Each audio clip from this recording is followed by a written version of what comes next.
Hai guys, balik lagi di channel ini ya. Kali ini gue bakalan bahas satu berita yang lagi rame banget dibicarakan di media sosial. Dan kebetulan gue juga baru banget membacanya. Dan sepertinya kalian juga udah denger ya tentang bukunya Aureli yang berjudul Broken String. Kebetulan gue baru banget beres baca pagi ini. Jadi memang banyak sekali yang membahasnya dan banyak juga yang berpendapat pro dan kontra.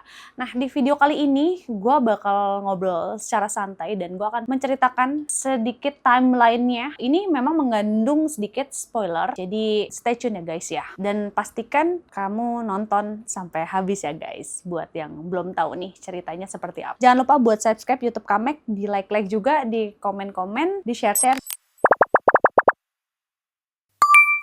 Oke, kita mulai dari Aureli kecil dulu ya. Jadi di sini untuk timelinenya si Aureli kecil ini tuh hidup dia tuh di Belgia. Jadi memang bapaknya bule, terus juga ibunya tuh Indo. Nah, someday dia tuh liburan nih ke Bandung ke rumah neneknya. Dan di sini neneknya bilang, kok kamu nggak jadi artis aja sih kayak mereka, sambil nunjuk ke pemain sinetron blasteran yang lagi ada di TV. Nah, di sini Aureli tuh ikutan kontes pencarian bakat dan menang ya guys ya, pas waktu di Bandung. Lalu di situ dia balik lagi lah ke Belgia, dan di Belgia dia ditelepon nih sama PH, ada project buat dia. Nah, akhirnya sih Aureli ini baliklah ke Indo dan kebanyakan memang ambil project iklan ya. Posisinya di sini Aureli kecil ini dia memang sangat kesulitan untuk bahasa Indonesia ya. Jadi dia memang bahasa Prancis, dan ketika dia casting juga dia sangat gugup karena memang dia tuh malu, dia tuh nggak bisa bahasa Indonesia. Makanya dia tuh kalau misalnya dapet project iklan-iklan dia tuh seneng banget, karena kan kalau iklan itu nggak usah pakai dialog gitu kan. Dan memang Aureli itu tumbuh dan lahir di keluarga yang pada saat itu kurang berada, maksudnya keluarga yang sederhana. Jadi akhirnya dia tahu diterima di PH itu, dan dia balik ke Indonesia lagi nih. Nah, ketika dia nyampe di Indonesia, di situ dia temulah sama si Bobby ini, dan mereka melakukan project iklan bareng. Di sini nih si Bobby ini mulai PDKT nih ya sama Aureli dengan kata-kata dan tingkah manis. By the way, gue sangat memaklumi pada saat itu anak-anak kalau memang udah tinggal di luar negeri ya, dia tuh umur 15 tahun, itu tuh benar-benar nggak kelihatan seperti anak umur 15 tahun ya. Karena gue juga punya ponakan yang besar di Amerika, pada umurnya masih mungkin 10-11 tahun, tapi gue memang melihatnya tuh udah seperti remaja 17-18 tahun gitu ya. Memang berbeda banget looknya.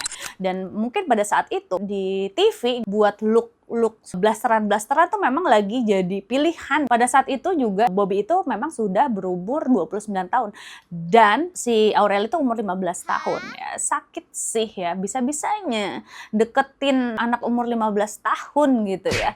Nah, di situ juga ketika Aureli di lokasi syuting itu posisinya si Bobby itu memang sudah punya pacar. Terus long story short, dia bawa pacarnya ke lokasi, terus pas misalnya tidak ada pacarnya ikut, si Bobby ini udah ngejelek-jelekin pacar nih, bilangnya ke kru-kru, ini bau, ini badannya bla bla bla gitu. Aureli hanya mendengarkan saja gitu. Aureli ini adalah anak baik yang memang ajaran keluarganya juga oke banget, sampai dia tuh punya prinsip di hidupnya kalau dia tuh hanya mau berhubungan ketika dia sudah menikah gitu kan. Banyak juga dia sering diputusin nih sama mantan-mantannya. Jadi dia tuh kalau misalnya ada cowok nembak dia, terus dia tuh langsung bilang, oke, pacaran tapi gue nggak mau nih sampai berhubungan gitu kan, berhubungan yang lebih gitu ya. Dan rata-rata cowok-cowoknya itu ya pada ninggalin dia. Nah, di sini kenapa nih si Bobby ini malah diterima sama Aureli? Karena ya umur 29 tahun dengan kata-kata manisnya, ya udah dengan cara dia PDKT-nya itu ke orang tuanya, ke adiknya, kena nih si Aureli ini sama si Bobby ini. Dan akhirnya ya mereka pacaran. Di sini sejatinya Aureli tuh nggak yakin nih sama si Bobby. Tapi si Bobby ini memang jago banget manipulasi, sehingga si Aureli tuh sampai bilang yes. Dan di sini nih mimpi buruknya dimulai. Pada saat itu memang ketika si Bobby menyatakan cinta, ya Aureli ya belum yakin gitu loh. Karena dia masih 15 tahun, sedangkan si Bobby ini 29 tahun. Ini bener nggak ya kalau misalnya gue pacaran sama umur 29 tahun? Ya cuman ya karena pas lagi PDKT-nya gokil banget si Bobby ini dengan kata-kata manisnya, ya udah yes gitu. Dan balik lagi, anak 15 tahun yang baru di Indonesia, jadi dia memang belum tahu juga kan kebudayaan Indonesia seperti apa. Pokoknya Indonesia tuh seperti apa gitu ya. Mulai nih si Bobby itu mulai memanipulasi Aureli ya. Dia mulai nih menunjukkan arogansi dan relasi kuasanya. Jadi arogansinya tuh seperti apa sih ya? Tipikal cowok-cowok protektif, harus ngabarin kalau misalnya Aureli lagi balasnya lama bisa ribut total. Jadi memang psikisnya Aureli banget yang kena, dan namanya anak 15 tahun, dia juga masih sekolah. Jadi ada momen-momen dimana handphonenya tuh diambil sama mamahnya gitu loh. Nggak boleh lo megang handphone orang lagi belajar gitu, karena memang dilihat nih anak kok nggak bisa lepas nih dari handphone nih gitu. Kenapa nih? Makan dibawa, tidur dibawa, kemana-mana dibawa gitu. Karena memang tuntutan dari si Bobby-nya itu gitu ya. Oh ya, ini gue balik lagi ke waktu menyatakan cinta. Setelah diterima, si Aureli juga udah kasih statement yang sama gitu kan. Gue tidak mau sampai berhubungan yang begitu gitu ya. Sampai gituan gitu kan. Dan di situ ya dengan kata-kata manisnya ya, oh tenang aja, enggak bla bla bla. Biasalah orang-orang. Dan dengan background si Aureli yang sebelumnya ditolak, dijauhin, ya udah akhirnya ya yes lah. Terus akhirnya mereka berpacaran. Jadi memang dia tuh PDKT-nya emang dasar buaya banget ya, emang dasar aduh, gue pengen berkata kasar gitu ya. Jadi ya dia ngedeketin orang tuanya dulu kan, deketin orang tuanya, dia jemput di lokasi syuting, ditemenin syuting, antar jemput ya. Dan pada saat itu memang orang tuanya tuh pindah, ibu dan adiknya si Jeremy tuh pindah ke Indonesia ya. Papanya tuh ada di Belgia, jadi memang mereka tidak semuanya pindah ke Indo. Nah adiknya juga sampai keluar dulu dari sekolahnya untuk ke Indo gitu loh. Di sini udah pas pacaran ya, yang awalnya dia bisa menghargai keputusannya si Aureli, dan tiba-tiba satu momen tuh pas gue baca, jadi si mamanya sama adiknya tuh lagi keluar gitu kalau nggak salah, ya udah masuk ke kamar, dan di sini si Bobby memaksa Aureli untuk berhubungan dewasa di kamar Aureli. Pada saat itu Aureli bener-bener sepolos itu. Dia itu posisinya di perkaos ya guys ya, di perkaos, dan dia mikirnya tuh perkaos itu tuh ya kayak bisa diganggang sempit kayak gitu. Jadi kayak ya udah bener-bener anak kecil yang tidak tahu apa-apa guys. Kejadian lah akhirnya dia nangis. Jadi selama pacaran memang yang dia dapatkan itu psikis ya. Bener-bener ini orang ngancurin psikisnya banget si Aureli ini. Nah, long story short, di sini Aureli muak lah sama si Bobby dan nurutin ortunya untuk putus. Di situ Aureli tuh memblokir semua akses dengan si Bobby ini. Terus di sini ya udah Aureli mulai nih menjalani hidup normal seperti remaja pada umumnya. Lalu si Aureli juga dekat dengan artis. Nah, di buku itu tuh namanya Milo. Jadi Aureli kan kencan sekali nih dengan Milo di resto Thailand. Terus Aureli tuh ngerasa si Milo ini berbeda banget nih sama si Bobby ini. Cuman, jadi kan si Aureli ini punya sahabat namanya Kelly. Padahal si Kelly tuh tahu maksudnya kelakuan Bobby itu seperti apa.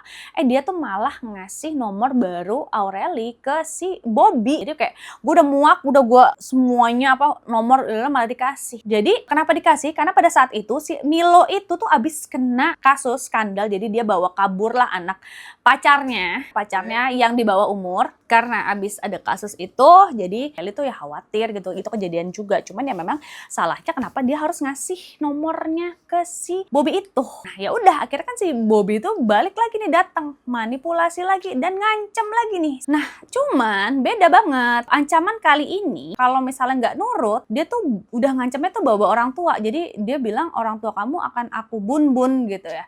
Nah di sini Aureli yang masih kecil ya tentu aja takut dong. Dan Aureli diam-diam kembali lagi lah berhubungan dengan si Bobby itu. Nah ya, sebelumnya juga, sebelum dia putus, terus dia deket sama Milo ya, memang orang tuanya tuh sudah notice, ini anaknya sudah tidak benar nih. Nangis, terus di kamar, mengurungkan diri, ya udah jadinya ya, gimana ya, mau bilang tidak setuju, tapi posisi mungkin orang tuanya pada saat itu kan si Aureli juga kemarin gue lihat postingan Aureli bilang ya orang tuanya juga masih muda gitu kan, masih bingung harus ngapain gitu, jadi tidak bisa menyalahkan orang tuanya. By the way, tipikal si Bobby ini yang gue bilang child grooming caranya, terus juga dimanipulasi. Jadi ketika misalnya Aureli udah mau mau away, dia itu tiba-tiba mengancam, jadi kayak oke, gue bakalan bun diri ya, dia bilang kayak gitu ya.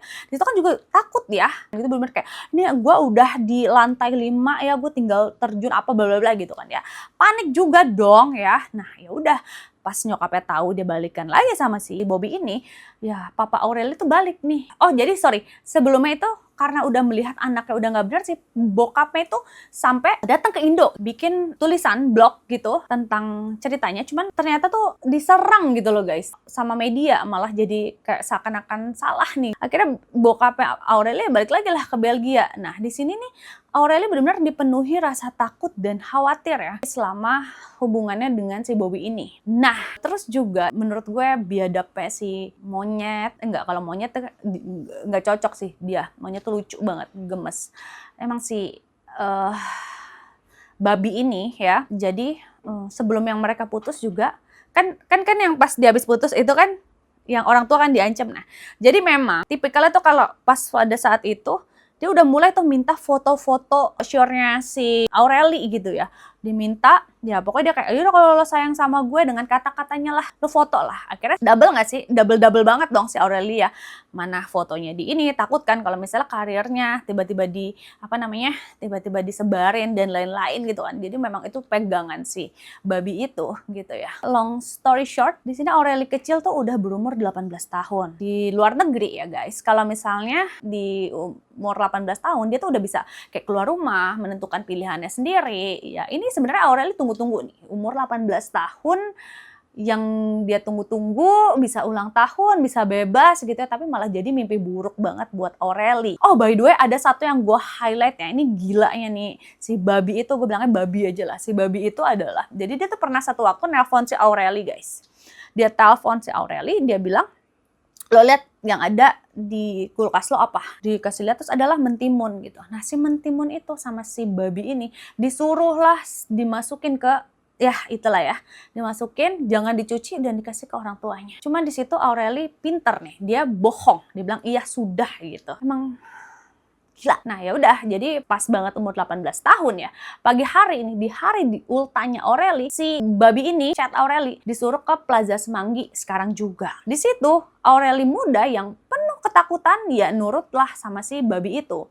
Dan di Plaza Semanggi Aureli akhirnya ketemu sama si Bobby itu dan dua orang asing yang sepertinya tuh pengacara. Jadi di sini Aureli dipaksa tanda tangan dokumen dan bikin surat pernyataan. Tanda tangan, jadi ini tuh tanpa paksaan. Nah, Aureli tuh udah khawatir ya kalau dia tuh dipaksa nikah sama si Bobby ini. Dan hari itu pun datang. Gila, posisinya pas yang lagi tanda tangan itu, Aureli tuh sempet kabur guys. Sempet kabur, bla bla bla, udah kabur, dikejar lagi sama si Bobby ya dengan kata-katanya yang minta maaf bla bla bla, ya akhirnya balik lagi lah, akhirnya tanda tangan lah itu ya. Dan long story short lagi, ya hari itu datang. Jadi si Bobby ini jemput Aureli pulang syuting. Lalu dia tuh ngajak Aureli untuk ke gereja. Yang ternyata di sana tuh udah penuh dengan keluarga si Bobby itu. Dan di sini ya Aureli merasa nggak berdaya sampai dia bilang I do di altar pun ya gila, ini dia tuh sampai benar-benar memanipulasiin ya, dia men-setting gitu kan. Padahal gue baru tahu ya ternyata di Katolik itu memang tidak mudah ya untuk menikah. Bahkan ketika kita sudah menikah tuh tidak boleh 2 kali dan prosedurnya juga tidak semudah itu. Di sini bener-bener semua disetting. Sampai wali-walinya itu, wali dari si Aureli itu bener-bener orang bayaran gitu loh guys. Dan ternyata gue baru tahu ya, jadi pas I do ya Aureli ngiranya ya mereka sudah menikah, tapi memang surat dari gereja tuh belum ada. Nah di sini memang Aureli udah ngerasa ganjil ya pas pada saat itu karena nggak dihadirin sama orang tuanya dan nggak ada rangkaian pernikahan seperti pernikahan Katolik pada umumnya. Tapi lagi-lagi guys, Aureli tuh merasa benar-benar nggak berdaya di sini. Terus long story short, after itu ya Aureli tinggal nih di rumah si Bobby ini bersama si keluarganya si Bobby. Nah ternyata di sana dia tuh melakukan pekerjaan IRT dari nyuci, ngepel, ngurusin si Bobby ya dengan harapan dia bakalan dibolehin ketemu sama mamanya oleh si Bobby ini. Terus, by the way guys, ini yang gokil, gongnya. Jadi, pas yang masih di fase pacaran-pacaran itu juga ya, si Aureli ini dipaksa untuk datang ke lembaga anak-anak gitu lah ya. Ya, harusnya kalian tahu ya, lembaga anak-anak. Dan memang di situ sudah di-set juga sama si Bobby. Jadi, Bobby memang sudah kasih tahu nih cerita-cerita. Di situ tuh, si Aureli tuh dipaksa juga untuk bilang kalau dia tuh dieksploitasi oleh orang tuanya. Jadi, memang diputer sama si babi ini untuk ya orang-orang tuh pada nyerang keluarganya gitu karena memang dibilangnya kerja ya dipaksa kerja lah, pokoknya intinya dieksploitasi guys. Gokil banget ya, bener-bener nih, gak cuma satu orang nih kelakuannya kayak gitu. Jadi by the way di sini si Bobby tuh nggak kerja ya, jadi yang kerja tuh memang Aureli dan duit hasil syutingnya langsung ditransfer ya ke si Bobby oleh Aureli. Nah, kata si Bobby, hitung-hitung bantu keluarga karena keluarga Aureli sekarang adalah ya si Bobby itu dan keluarganya si Bobby. Dan selama di rumahnya Bobby, Aureli tuh benar-benar mendapatkan kekerasan secara psikis.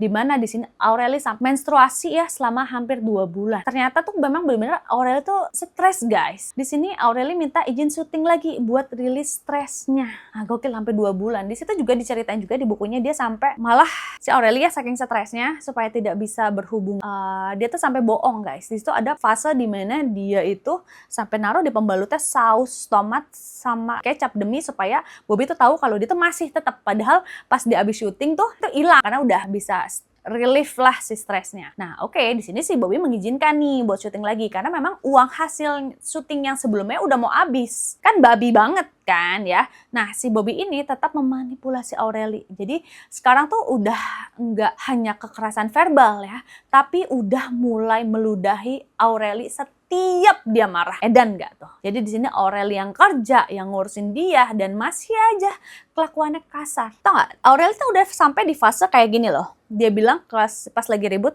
ke si Bobby itu gini, gue mendingan lo pukul dibandingin lo ngeludahin gue karena itu menurut gue lebih hina. Oh, dia ditantangin kan, tiba-tiba ya Bobby bilang, oh yaudah kalau mau lo itu mau lo. Akhirnya ya terjadilah KDRT itu yang sebelumnya tuh ya memang nyerangnya tuh mental, psikis gitu kan. Ya udah mulai tuh ke fisik. Nah, di sini pas lagi syuting, di sini Aureli tuh udah mulai terbuka nih dengan teman-teman di lokasi syutingnya. Jadi hidupnya pun sedikit lebih ringan. Lalu ya udah di sini Aureli nonton TV bareng lah. Ini cerita selanjutnya ya. Nonton TV bareng lah sama si Bobby ini. Nah, nonton infotainment. Terus ada nih isinya berita soal mantan pacar Aureli yang dilaporkan KDRT ke pacarnya. Nah, di sini nih si Bobby nyinyir say. Dia bilang kayak gini, ih banci ya dia. Terus di sini Aureli tuh ngejawabnya kayak gini, kok jauh beda ya sama kamu. Nah, di situ tuh si Bobby marah dan mulai menampar Aureli. Nah, jadi selanjutnya tuh ya tiap si Bobby marah, dia akan memukul Aureli. Bahkan ada satu momen Aureli diinjak dan dipukul dengan Alkitab.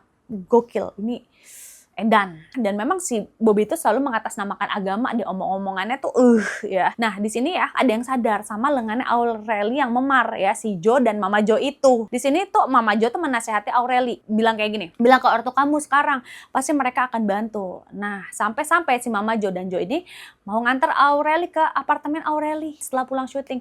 Tapi lagi-lagi si Bobby kembali datang dengan ancaman. Di sini Aurelinya nggak jadi pulang ke apart mamanya. Akhirnya Aureli balik ke rumah si Bobby. Long story short ya, Mama Aureli ke gereja nih, tempat pernikahannya Aureli. Ternyata benar, pernikahan tersebut dianggap tuh nggak ada karena tidak memenuhi persyaratan dalam pernikahan Katolik. Tapi entah kenapa keluar surat gerejanya. Dipertanyakan dong ya kan. Nah, pas kejadian malam abis dipukul sama Alkitab gitu ya, dia akhirnya keluar kamar ke samping, terus dia nelpon mamanya, terus mamanya tanya gimana pas waktu nikah. Nah, ternyata yang mengikat si Aureli itu dia berpikir ya gue udah suami istri, padahal tuh si Aureli tuh nggak tahu kalau itu pernikahannya nggak sah gitu kan. Nah, ketika si Aureli tahu akan hal tersebut, di sini baru akhirnya si Aureli berani nih ngelawan si Bobby. Akhirnya Bobby marah lagi nih, ngikutin lah Aureli ke lokasi syuting. Terus Aureli tuh lapor ke mamanya si Bobby kalau si Bobby tuh mukul si Aureli. Lalu si Bobby ini ya udah tinggalin itu, pulang deh tuh. Dan posisi di situ tuh Aureli balik ke orang tuanya. Jadi kurang lebih seperti itu guys ya. Ceritanya ini gue bikin timeline aja, gue bikin poin-poinnya aja. Kalau lo mau baca selengkapnya, lo bisa ke Instagramnya Aureli dan bener-bener gue pas baca itu dada gue tuh ikutan sesek banget ya. Mungkin di sini gak ada yang tahu ya. Child grooming itu tuh apa sih? Jadi memang child grooming itu adalah tindakan manipulasi yang dilakukan oleh orang dewasa atau pihak yang lebih tua untuk membangun kedekatan, terus kepercayaan dan ketergantungan emosional pada anak-anak. Nah, tujuannya ya balik lagi untuk mengeksploitasi anak-anak terutama secara seksual, namun bisa juga secara emosional, psikologis atau finansial. Nah, di sini penjelasan sederhananya ya. Jadi, child grooming itu biasanya tuh tidak terjadi secara tiba-tiba. Di sini tuh pelaku biasa melakukannya tuh bertahap.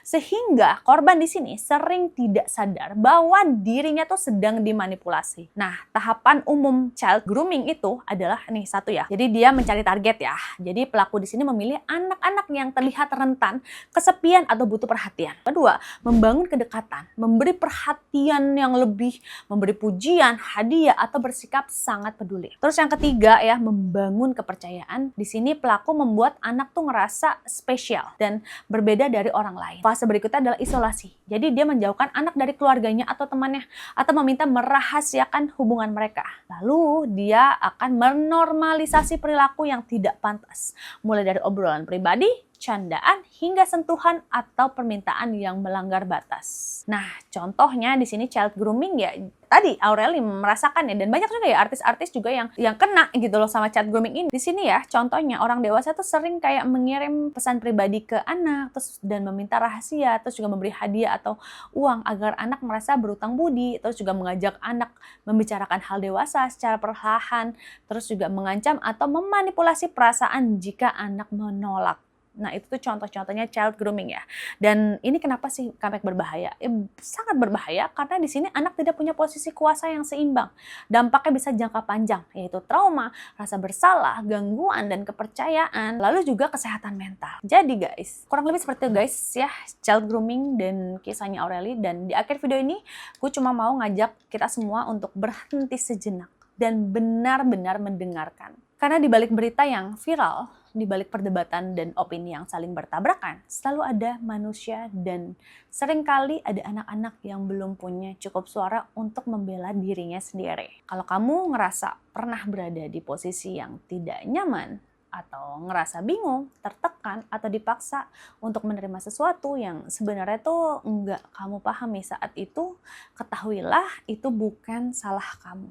Jadi kamu berhak atas rasa aman, atas batasan, dan atas masa kecil yang seharusnya melindungimu, bukan melukaimu. Untuk kita yang sudah dewasa, semoga video ini bisa jadi pengingat bahwa menjaga, mendengarkan, dan melindungi anak-anak bukan hanya tugas satu orang, tapi tanggung jawab kita bersama. Jadi jangan menutup mata, jangan meremehkan tanda-tanda kecil, dan jangan menganggap diam sebagai hal yang wajar.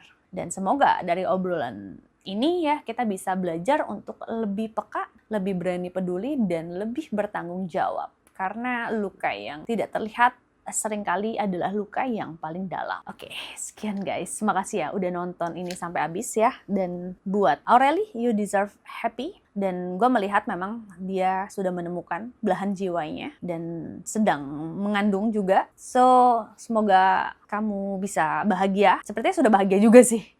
Jadi gitu aja dari Kamek ya guys. Sampai jumpa di Kamek. Ini edisi Kamek Ngobrol ya guys ya. Kamek Ngobrol. Jadi sampai ketemu di segmen Kamek Ngobrol berikutnya. Bye guys. Rekomendasi Kamek nggak pernah salah.